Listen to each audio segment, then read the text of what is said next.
اگر آپ ہجے کر کے پڑھنا چاہتے ہیں یعنی اسپیلنگ کے ساتھ پڑھنا چاہتے ہیں تو اس طرح پڑھ سکتے ہیں با زبر ب.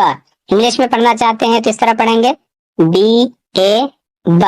یعنی اگر آپ ہجے کر کے پڑھنا چاہتے ہیں تو سب سے پہلے لیٹر کو پڑھا جاتا ہے، اس کے بعد واول کو، اور سب سے آخر میں ساؤنڈ کو پڑھا جاتا ہے، جیسے با زیر بی. تو آپ کمنٹ کر کے مجھے ضرور بتائیں کہ ہجے کے ساتھ پڑھنا چاہتے ہیں یا بغیر ہجے کے. اس میں آپ کو حرکات لگانا ہے یعنی زبر زیر پیش لانا ہے. یہاں سے لے کر یہاں تک سبھی کے حروف ایک ہیں، لیکن آپ کو حرکات لگا کر زبر زیر پیش لگا کر اسے بدلنا ہے. آپ اس طرح لگائیں گے جیسے لکھا ہوا یہاں پہ سالما، یعنی سبھی پر آ ساؤنڈ ہے تو اس طرح لگانا ہے سالما. ایک چیز آپ کو یاد رکھنا ہے، انگلش میں لیفٹ سائڈ سے لکھا جاتا ہے اور عربی میں رائٹ سائڈ سے لکھا جاتا ہے. میں ایک بیچ سے مثال دیتا ہوں، جیسے یہاں پہ لکھا ہوا ہے سالومی، سا سا یعنی ایک کی جگہ آئے گا زبر سا لو، یو کی جگہ آئے گا پیش لو می، آئی کی جگہ آئے گا زیر سا لو می. اسی طرح آپ سبھی پر لگا دیں. اور یہاں پہ الگ الگ حروف ہے تو ہو سکتا ہے آپ کو دقت ہو پڑھنے میں. میں ایک مرتبہ پڑھ دیتا ہوں. را سین لام سین دال سین میم لام کاف ہا میم دال ہا شین را. میں اس پر حرف بھی لگا دیتا ہوں، جیسے یہاں پہ لکھا ہوا ہا، اس پر زبر آئے گا، ایک کی جگہ زبر آتا ہے می، آئی کی جگہ زیر آئے گا دا، ایک کی جگہ زبر آئے گا ہا می دا. ایک چیز یاد رکھنا ہے، اسے کھینچ کر نہیں پڑھنا ہے، یعنی آپ کو اس طرح نہیں پڑھنا ہے حامیدہ، ہا نہیں پڑھنا ہے، اسے جلد پڑھنا ہے. جتنا بھی لکھا ہوا ہے سبھی کو جلد پڑھنا ہے. حامیدہ مالکی سادوسو ایسے کر کے لگانا ہے آپ کو. اب میں اس کتاب سے پڑھا رہا ہوں، سبھی حروف پر زبر ہے یعنی آ ساؤنڈ ہے تو اسے پڑھنا ہے ا ب ت سا. جلد پڑھنا ہے، کھینچ کر نہیں پڑھنا ہے کیونکہ حرکات کو جلد پڑھنا چاہیے.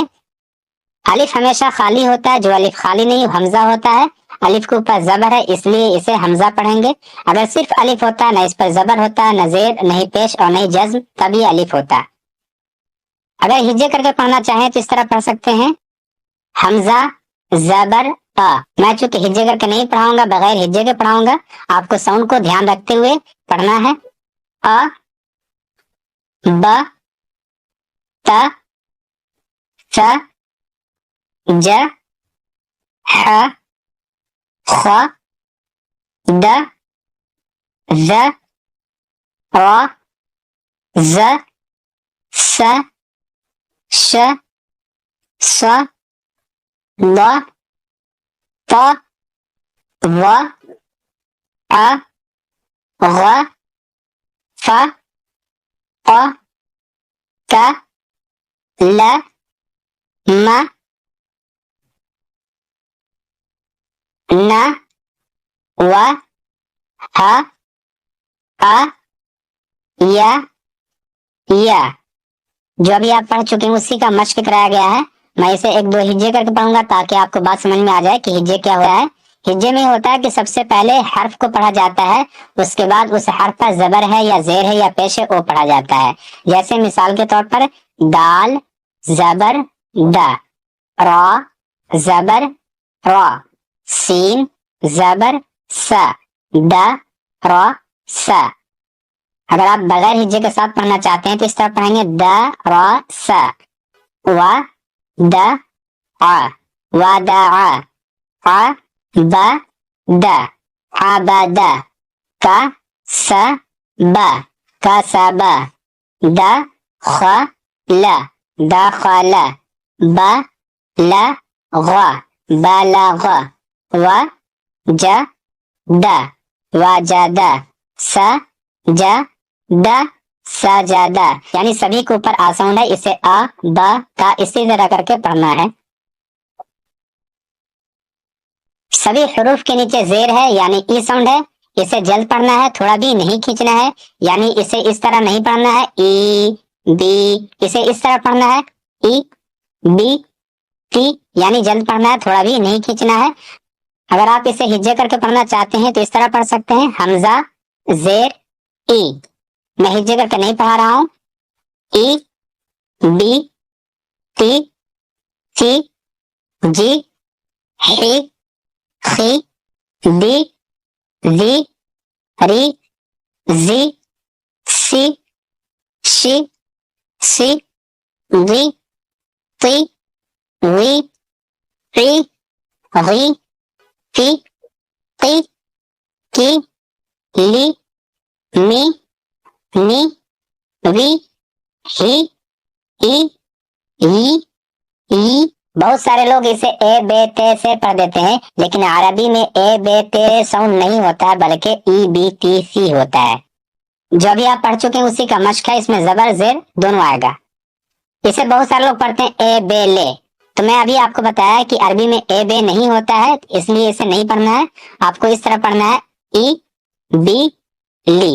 اس میں زبر اور زیر دونوں ہے، اگر آپ اسے ہجے کر کے پڑھنا چاہتے ہیں تو اس طرح پڑھ سکتے ہیں را زبر را، دال زیر دی، فا زبر فا را دی فا، ح می دا حمیدہ، ش ہی دا شاہیدہ، با خی لا باخیلا، س خی را ساخیرا، را حی ما راحیما، لا حی با لاعبا، ش ری با شاربا، ع می لا عاملا، با ری ق باریقا، خ طی ف خاطفا،